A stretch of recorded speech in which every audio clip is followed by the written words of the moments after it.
નમસ્કાર દર્શક મિત્રો, દેશ અને દુનિયાના તાજા અને મહત્વના સમાચાર એટલે કે ગ્રેટ ગુજરાત યુટ્યુબ ચેનલમાં આપ સર્વેનું હાર્દિક સ્વાગત છે। મિત્રો, દેશ અને દુનિયામાં બનતી અવનવી ઘટનાઓની માહિતી સૌથી પહેલા મેળવવા માટે અમારી ગ્રેટ ગુજરાત યુટ્યુબ ચેનલને સબસ્ક્રાઇબ કરી લેજો અને બાજુમાં આપેલા ઘંટડીના નિશાનને પણ પ્રેસ કરી દેજો, જેથી અમારા અવનવા વિડીયોની અપડેટ સૌથી પહેલા તમને મળી જાય। મિત્રો, સૌપ્રથમ મોસમ સમાચાર ઉપર એક નજર કરીએ તો ગુજરાતમાં ડિસેમ્બર મહિનો શરૂ થતાં શિયાળાએ જોર પકડ્યું છે। હવે રાજ્યમાં ધીમે ધીમે ઠંડી વધી રહી છે, ત્યારે હવામાન આગાહીકાર એવા અંબાલાલ પટેલે મોટી આગાહી દર્શાવી છે। આવનારા સમયમાં ઠંડીને લઈને કેવું વાતાવરણ રહેશે તે અંગે તેમણે જણાવી દીધું છે। મિત્રો, હવામાન નિષ્ણાત અંબાલાલ પટેલના જણાવ્યા પ્રમાણે આગામી 24 કલાકમાં ઠંડીનું મોજું ફરી વળવાની શક્યતાઓ છે। આ ઉપરાંત ઉત્તર ગુજરાતના જિલ્લાઓ જેમ કે મહેસાણા, સાબરકાંઠા, બનાસકાંઠા સહિતના જિલ્લાઓમાં કાતિલ ઠંડીનો ચમકારો જોવા મળી શકે છે। જોકે આ સમય દરમિયાન હિમપવનો જોવા મળવાની પણ શક્યતા જોવા મળી રહી નથી। આ સાથે તેમણે એમ પણ જણાવ્યું કે આગામી 12 તારીખે રાજ્યમાં મહત્તમ તાપમાન વધવાની શક્યતા મળી શકે છે, જેને કારણે આ દિવસમાં ઠંડીમાંથી રાહત મળવાની શક્યતા જણાવવામાં આવી છે, જેમાં મધ્ય ગુજરાતમાં મહત્તમ તાપમાન 30 થી લઈને 31 ડિગ્રી રહેવાની શક્યતાઓ જોવા મળી રહી છે। આ સાથે સુરતના વિસ્તારો, સૌરાષ્ટ્રના વિસ્તારો અને મધ્ય ગુજરાતના વિસ્તારોમાં પણ મહત્તમ તાપમાન વધવાની શક્યતા જણાવવામાં આવી છે।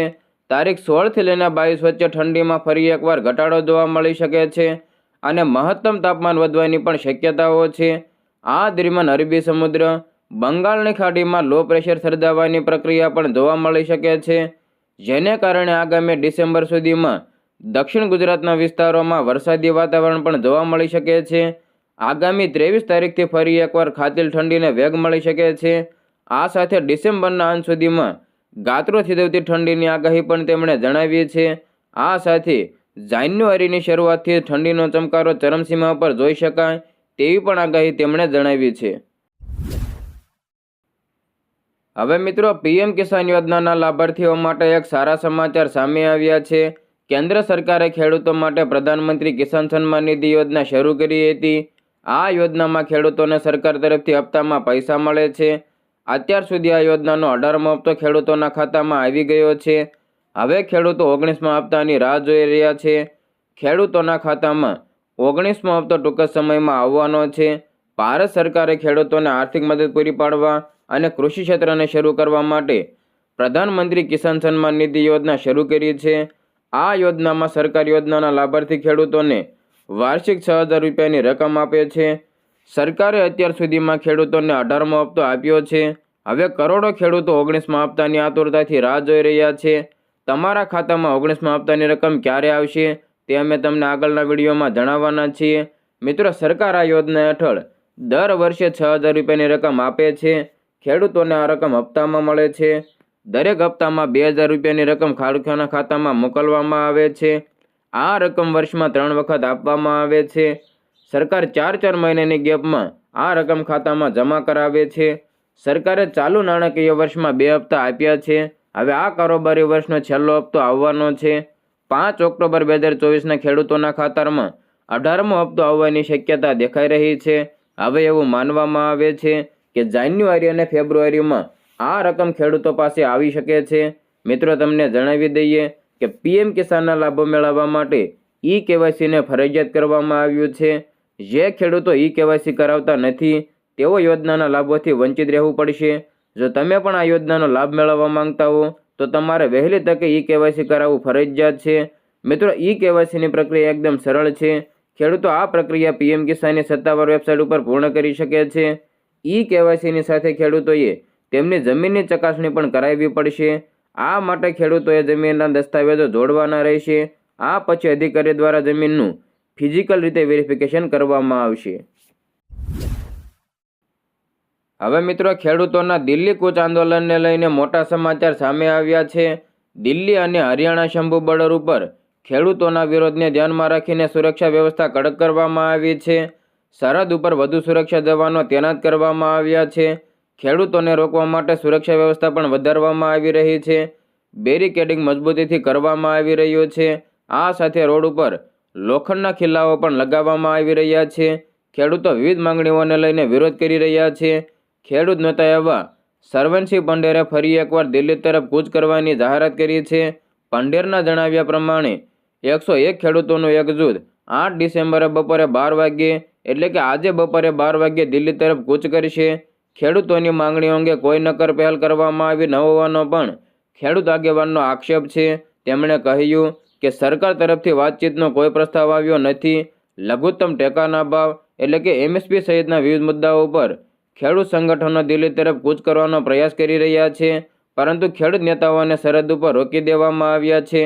પંજાબના ખેડૂત નેતા એવા સરવણસિંહ પંડેરે શનિવાર એટલે કે 7 ડિસેમ્બર 2024ના રોજ જણાવ્યું હતું કે તેમને તેમના પ્રશ્નના ઉકેલ માટે વાટાઘાટો માટે કેન્દ્ર તરફથી કોઈ સંદેશ મળ્યો નથી. તેથી રવિવાર એટલે કે આજે 8 ડિસેમ્બર 2024ના રોજ 101 ખેડૂતોનું જૂથ ફરી એકવાર દિલ્હી તરફ કૂચ કરશે. મિત્રો, શુક્રવાર એટલે કે 6 ડિસેમ્બર 2024ના રોજ પંજાબ અને હરિયાણા સરહદ ઉપર સુરક્ષા જવાનો દ્વારા છોડવામાં આવેલા ટીયર ગેસના શેલને કારણે કેટલાક ખેડૂતો ઘાયલ થયા પછી વિરોધ કરી રહેલા ખેડૂતોએ રાષ્ટ્રીય રાજધાની તરફની તેમની પદયાત્રા મુલતવી રાખી. ખેડૂતો લઘુત્તમ ટેકાના ભાવ એટલે કે MSP માટે કાયદાકીય ગેરંટી સહિત વિવિધ માંગણીઓ માટે આંદોલન કરી રહ્યા છે. ખેડૂતોને રોકવા માટે પોલીસ અને વહીવટીતંત્ર દ્વારા કડક સુરક્ષા વ્યવસ્થા કરવામાં આવી છે. કેટલીક બાબતોની તૈયારીઓ ચાલી રહી છે. મિત્રો, તમને જણાવી દઈએ કે શંભુ બોર્ડર ઉપર સુરક્ષા વ્યવસ્થાનો એક વિડીયો શેર કર્યો છે, જેમાં કેટલાક કારીગરો નેલ બ્રેકર્સ અને મલ્ટીલેયર બેરિકેડ સાથે વેલ્ડિંગ કરતા જોવા મળે છે. તે જ સમયે હરિયાણાના DGPએ પંજાબના DGPને પત્ર લખીને વિનંતી કરી છે કે મીડિયા કર્મીઓને વિરોધ સ્થળથી દૂર રાખવામાં આવે, જેથી સુરક્ષા સુનિશ્ચિત કરી શકાય. હવે મિત્રો, PM કિસાન યોજનાના લાભાર્થીઓ માટે એક બીજી ખુશખબર સામે આવી છે. મિત્રો, શનિવારે ખેડૂત પ્રતિનિધિઓએ બજેટ પહેલા નાણાપ્રધાન નિર્મલા સીતારમણ સાથે ઘણા મહત્વપૂર્ણ મુદ્દાઓ પર ચર્ચા કરી હતી. નાણામંત્રી સાથેની વાતચીત દરમિયાન ખેડૂત પ્રતિનિધિઓએ સરકારને સસ્તી લાંબા ગાળાની લોન આપવા, ઓછા દર લાદવા અને PM કિસાન સન્માન નિધિની રકમ બમણી કરવા માટે અપીલ કરી હતી. મિત્રો, ખેડૂત પ્રતિનિધિઓ સાથે 2 કલાકની લાંબી વાતચીતમાં કૃષિ ક્ષેત્રના અનેક પડકારોને ઉકેલવાના હેતુથી દરખાસ્તો ઉપર વિગતવાર ચર્ચા કરવામાં આવી હતી, જેમાં મુખ્ય માંગણીઓ નાણાકીય રાહત, બજાર સુધારા અને વ્યૂહાત્મક રોકાણ ઉપર ધ્યાન કેન્દ્રિત કરવાનું હતું. ભારત ખેડૂત સમાજના અધ્યક્ષ એવા અજય વીર જાખરે કૃષિ ઉત્પાદકતા અને ખેડૂત કલ્યાણને પ્રોત્સાહન આપવાની જરૂરિયાત ઉપર ભાર મૂક્યો હતો. મિત્રો, આ સમયગાળા દરમિયાન નાણાપ્રધાનને કરવામાં આવેલી મુખ્ય માંગણીઓ કૃષિ લોન પરના વ્યાજને દર ઘટાડીને 1% કરવા અને PM કિસાન સન્માન નિધિના હપ્તાને 6,000 રૂપિયા વધારીને વાર્ષિક 12,000 રૂપિયા કરવાની હતી. ખેડૂત સંગઠનોને પ્રધાનમંત્રી ફસલ બીમા યોજના હેઠળ નાના ખેડૂતો માટે શૂન્ય પ્રીમિયમ પાક વીમાની પણ માંગ કરી હતી. કરવેરા સુધારણા હેઠળ હિસ્સેદારોએ કૃષિ મશીનરી, ખાતર, બિયારણ, દવાઓ ઉપર GST મુક્તિની માંગ કરી હતી. PhD chamber of commerce and ઇન્ડસ્ટ્રીએ જંતુનાશકો ઉપર GST 18%થી ઘટાડીને 5% કરવાની માંગ કરી હતી. જાખરે 8 વર્ષ માટે રૂપિયા વાર્ષિક 1,000 કરોડની લક્ષિત રોકાણ વ્યૂહરચનાનો પ્રસ્તાવ મૂક્યો હતો. તે રાષ્ટ્રીય કૃષિ ઉત્પાદકતા વધારવા માટે સોયાબીન અને સરસવ જેવા ચોક્કસ પાકો પર ધ્યાન કેન્દ્રિત કરે છે.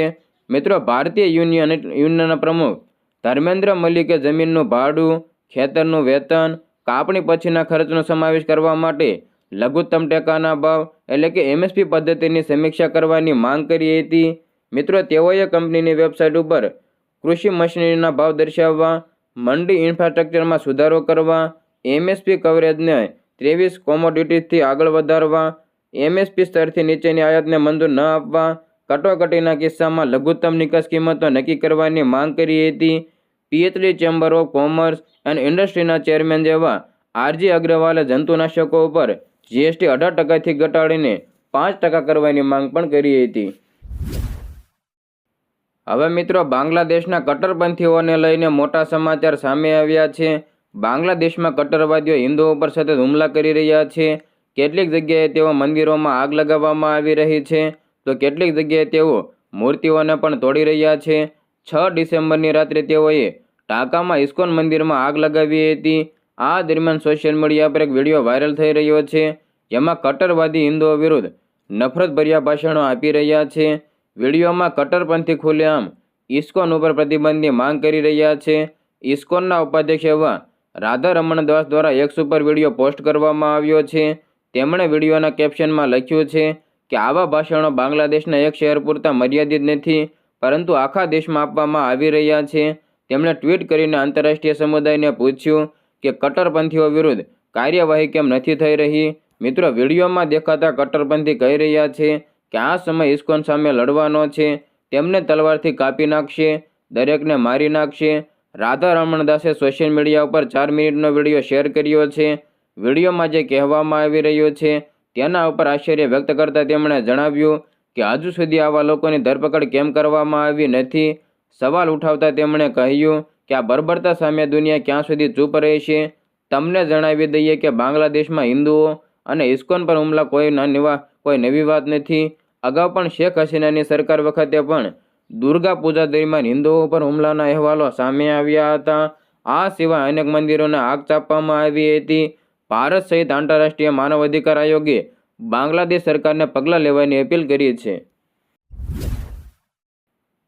હવે મિત્રો આગળ વાત કરીએ તો બાંગ્લાદેશ બાદ ફરી એકવાર નવા દેશમાં તખ્તા પલટને લઈને મોટા સમાચાર સામે આવ્યા છે.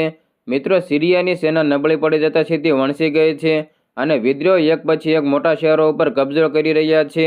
હવે સમાચાર સામે આવ્યા છે કે વિદ્રોહીઓ મુખ્ય શહેર હોપ્સ ઉપર પણ કબજો કરીને હવે દમાસ્કસ તરફ આગળ વધી રહ્યા છે. દમાસ્કસ ઇન્ટરનેશનલ એરપોર્ટ ઉપર ભય અને અરાજકતાનું વાતાવરણ સર્જાયું છે. રાષ્ટ્રીય બશર અલ અસદ આ પાસેથી સત્તા ગુમાવવાના ડરથી દેશ છોડીને ભાગી જવાનો પ્રયાસ કરી રહ્યા છે. મિત્રો, વિદ્રોહી દ્વારા હમ્મા, એલેપ્પો અને દારાને કબજે કર્યા પછી હોમ્સ કબજે કરવામાં આવેલું ચોથું મોટું શહેર છે. રાષ્ટ્રપતિ બશર અલ અસદનો કોઈ પત્તો નથી અને એવા અહેવાલો છે કે તે દેશ છોડીને ભાગી ગયા છે. જોકે સરકારે તેમના દેશ છોડવાના સમાચારને નકારી કાઢ્યા છે. દેશના 4 મોટા શહેરો ઉપર કબજો કરવો એ રાષ્ટ્રપતિ બશર અલ અસદ માટે મોટો ફટકો છે. જોકે સરકારી ટેલિવિઝનનો દાવો કર્યો છે કે વિદ્રોહીઓ હોમ્સમાં પ્રવેશ્યા ન હતા, પરંતુ તેઓ શહેરની બહાર હતા, જ્યાં સેના ઉપર તોપ અને ડ્રોનથી હુમલો કરી રહી છે. પરંતુ જે વિડીયો સામે આવ્યો છે તે જ અલગ કહાની કહી રહ્યો છે. એક વિડીયો પણ સામે આવ્યો છે જેમાં મુખ્ય શહેર હોમ્સના નિયંત્રણ માટે સેના સામે લડી રહેલા સિરિયન વિદ્રોહીઓ વચ્ચે ગોળીબારના અવાજો સંભળાય છે. કેન્દ્રીય શહેરમાંથી સેના હટાવી દીધી બાદ હજારો રહેવાસીઓ રસ્તા પર ઉતરી આવ્યા હતા અને અસદ ચલા ગયા, હોમ્સ આઝાદ છે અને સિરિયા અમર રહે, બશર અલ અસદ મુર્દાબાદ આ નારા લગાવવામાં આવ્યા હતા. વિદ્રોહીઓએ ઉજવણીમાં હવામાં ગોળીબાર કર્યો, જ્યારે ઉત્સાહિત યુવાનોને સિરિયન રાષ્ટ્રપતિના પોસ્ટરો ફાડી નાખ્યા. સ્થાનિક સમાચાર એજન્સીના જણાવ્યા પ્રમાણે વિદ્રોહીઓ જ્યારે રાજધાનીના ઉપનગરીય વિસ્તારોમાં પહોંચ્યા ત્યારે 24 વર્ષથી દેશના શાસક બશર અસદ મળ્યા ન હતા. મિત્રો, અમેરિકામાં નવા ચૂંટાયેલા રાષ્ટ્રપતિ ડોનાલ્ડ ટ્રમ્પે સિરિયામાં વણસી ગયેલી સ્થિતિ ઉપર નિવેદન આપ્યું હતું. ટ્રમ્પે સોશિયલ મીડિયા એક્સ ઉપર પોસ્ટ કરીને લખ્યું કે અમેરિકાએ સિરિયામાં સૈન્ય કાર્યવાહી ટાળવી જોઈએ.